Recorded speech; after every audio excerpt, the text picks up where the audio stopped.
Hello, I'm Rythian, and this is World of Warcraft, Mists of Pandaria. And with me today we have Zylus, who's going to teach me a little bit about Warlock talents. How you doing, Zylus? I'm pretty good, pretty good. So let's get this party started. Let's do it. So far, when the Warlock changes have actually had a lot of stuff, and we're probably going to go more into it later on. But for now, let's just mainly take a look at the talent changes. And at level 15 you have 3 of them to start with: Dark Regeneration, Soul Leech, and Harvest Life. I guess this is like a survivability thing. Yeah, it's all about Warlock self-healing. As you can see, there's pretty much nothing that allows you to get healed by other people. It's all about yourself. And they're literally all quite situational, it looks like. Yeah, I'm looking at like Dark Regeneration is like, a 3-minute cooldown thing you use and you restore half your health and increases healing. Take While more Soul healing. Leech is like, draining thing. Harvest Life that seems almost kind of like the only offensive one. You steal life a little bit. Harvest It's like an Life, upgraded yeah. version of Drain Life. The way I look at it, like Dark Regeneration seems more of a PvP talent. Because it's like an instant heal, which gets you like quite a lot of health and lets you take more healing as well. You don't really have many raid situations which you need. Whereas with Soul Leech, you do so much damage constantly in the constant healing stream. It seems a lot better for PvE situations, and Harvest Life is situational. I can actually see that being quite overpowering in certain situations, but I don't know. The numbers will obviously be changed. I mean, they always are. So I tend to not look too close at them. But yeah, I would definitely. They seem to be like Dark Regen for PvP, solely for PvE. Because the steady heal will be ending up me quite a bit. Because Yeah. you'll be spamming those spells a lot.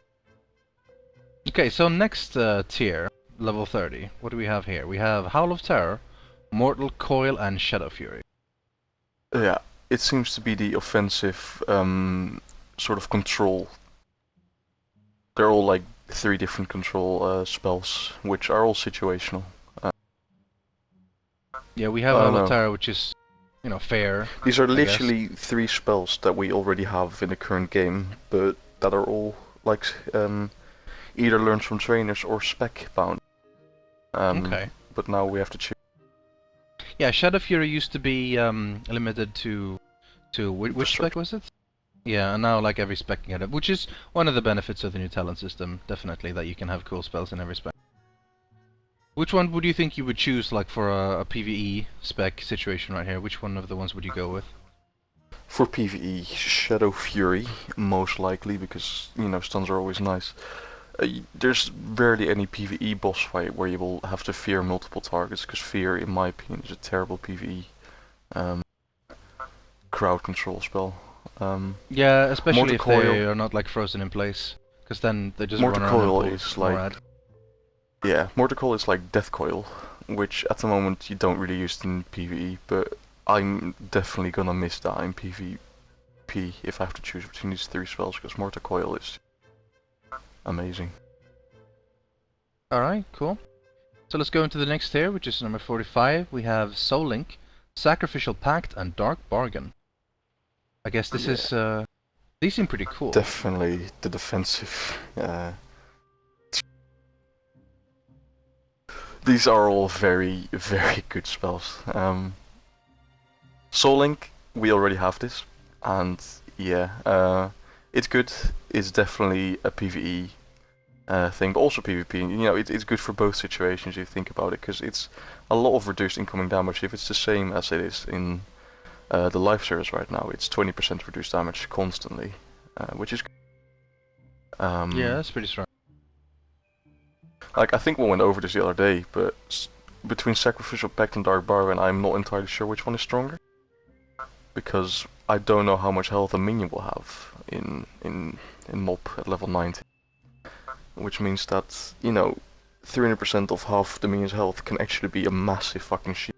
But then again, immunity for 10 seconds is amazing as well, even though you take 50% of the damage afterward.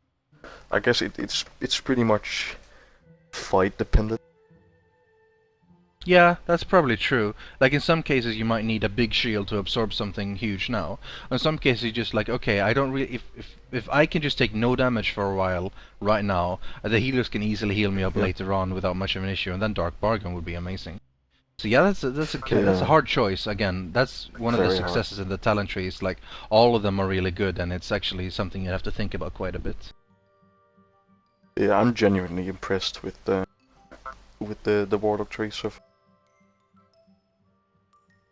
So the next tree then would be number 60 for Blood Fear, Burning Rush, and Unbound Will. Now I've been looking a little bit at Burning Unbound Will in particular, and that seems like a really cool thing. You sacrifice your health to get rid of all the debuffs and everything on It's you, which is pretty much pretty a amazing. PvP drink. Yeah, like with a On bit a of very short sacrifice, which makes it interesting because that means that if you're low on health, you might not want to do it, but if you're full health, easily something you might consider, just getting rid of your health a little Yeah. bit to be able to run. Well, Warlocks have always been very dominant in the PvP scene, and I think this will actually keep them in it as well for a big. I like the fact that, well, I mean, it's 1 minute cooldown, so it is definitely something you can do a lot, and that's a shorter cooldown than a normal PvP trinket, so... Again, it could be Thing is, changed, I though, guess, but it looks good. Yeah, it's definitely a good thing, but for PvP you might not actually even want to take it because of the other two spells.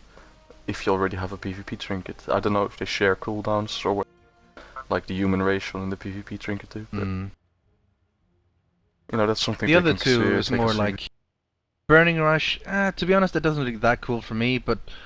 I guess suppose it's pretty sweet. 50% movement speed can be pretty handy if you actually have to run. And if you have the health for it. Yeah, it's an escape mechanism, but then again, if you're placing your demonic circles well, you shouldn't really have to need that ability. Yeah. Whereas And Blood Fear is just affair, That's yeah, just, but it's interesting the again, thing it's is that 20 it's seconds. instant.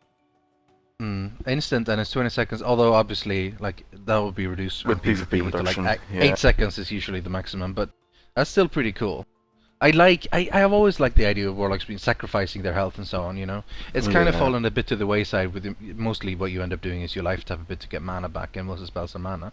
But this is pretty cool that you get... Hellfire used to do retarded damage to yourself, but now it's literally not even a percentage of your health if you channel it.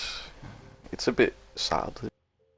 Yeah. But yeah, this seems to be taking it back, so you have to actually be careful when playing a war. And that seems cool, I think. Next tree is where things start getting really interesting, though. This is all about like the demons and the grimoires, and grimoire supremacy makes you have better demons. Service gives you a second demon for 30 seconds, and grimoire sacrifice brings it back to the old days where you could be a warlock without a demon. So that's pretty cool. Yeah, I'm gonna be honest. I was never a fan of the sacrifice spell. I mean, yeah, it was the way to go forward with the Shadowbolt spam. I've always felt that warlocks need this demon next to them. It just makes it look so much cooler. Grimoire Service seems like a very potent cooldown, especially for demonology. To have like both a Felguard and a Felhunter up at the same time, for example, as it would be in the current. Yeah, that looks interesting. I wonder if you can summon like two of the same one. That would be a bit weird, I guess, if you had two Felhunters or something. Actually not tried that, but yeah. And then we have Grimoire of Supremacy, which, well, yeah, at the moment it is definitely the one that everybody is gonna pick just because of how cool the demons. But I think we'll just like need to wait for what Leetus Jurk says is the best, Yeah, DPS it's one of those increase. things where like it's a DPS increase and you just want someone else to do the math for you and figure out which one is the best one. How do they actually look? Do you have this one, Grimoire Supremacy, right now? I have it. Can you summon something? Yeah, I have. Yeah, there are 5 different pets at the moment, and I can like. Summon the coolest one, I guess. Yeah, or all of them actually. This is the one that replaces the. It's called Fel Imp. Okay, it's a little bit It's bigger, just an a imp, little bit but just big. flamier. Yeah, that's alright, that's okay. I guess that's not too noticeable, mainly because it's bigger, I suppose. Then the Void Which is an upgraded Void Walker. Walker, yes. Oh, he's got Pretty much a armor Void and Walker stuff with now. Yeah, that's pretty cool. Let's. Then the Observer, which replaces Fel.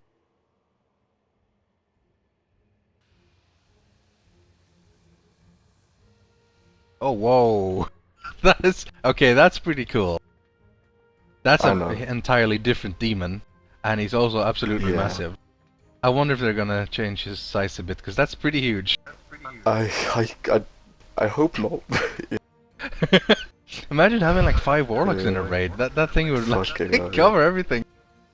The Shivar, which is Succubus, Oh, which is okay, pretty that's much pretty another cool. charade from Yeah. back then. I think they have an actual name. I don't remember the name though, but yeah, they look pretty cool. And then the Fel, which is next to the floating eyeball. This one is actually really cool. Ah, the Wrathguard. Yeah, that looks really cool. It's got double Hell Reavers and everything. And Yeah. pretty cool armor. And like glyphs and runes on his shoulder plates as well. Okay, so that's pretty cool for the demons one, definitely. I'm thinking again, yeah, like we said, figure out which one gives the most DPS and do it. But maybe some people don't really like the demon management, and in that case the sacrifice thing is pretty handy. Yeah, So level definitely. 90 seems like the big giant damage increasing ones. Sort of. Yes. Because you get like passives on all of the, well, on the first one, Archimonde's Vengeance. So an enemy who attack you suffer blah blah blah damage, and they suffer damage It's a to take. passive, but That's more a also not PvP, I guess. activatable. Unless, I guess you can use it with all your health sacrificing things. So like if you use that thing and then use all the spells you have that takes from your health, would do some sort of damage to the mob, I suppose. It looks a bit weird. I don't know. It doesn't look like PvE at all to me. But Well, it's more the fact that all the damage you take, like if you're standing in the back and nuking someone, you're not really taking that much damage. yeah. Again, unless you use your spell or do certain things like fear and all that Well, it stuff. would actually be quite interesting for the warlock off tank thing with a new demon. That's Where you true, take yeah. reduced damage. That's pretty cool. So that would actually be a massive DPS increase at that point. Yeah, Other than definitely. that, I don't know. We'll have to see. Kil'jaeden's Cunning, that's a cast and channel while moving thing. That's pretty cool. Yeah. And the passive is even cooler. The fact that you can always do while moving, but then you are slowed and you cast a bit slower. Still though, that's gonna save a lot of trouble. As one of those immense Yeah. convenience things.